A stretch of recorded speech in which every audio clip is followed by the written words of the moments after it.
झेंडा भल्या कामाचा जो घेऊन निघाला, हा झेंडा भल्या कामाचा जो घेऊन निघाला,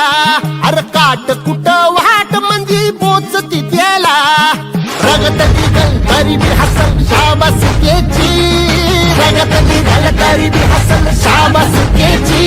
तू चाल पुढं तुला रगड्या भीती कशाची, परवा बी कुणाची.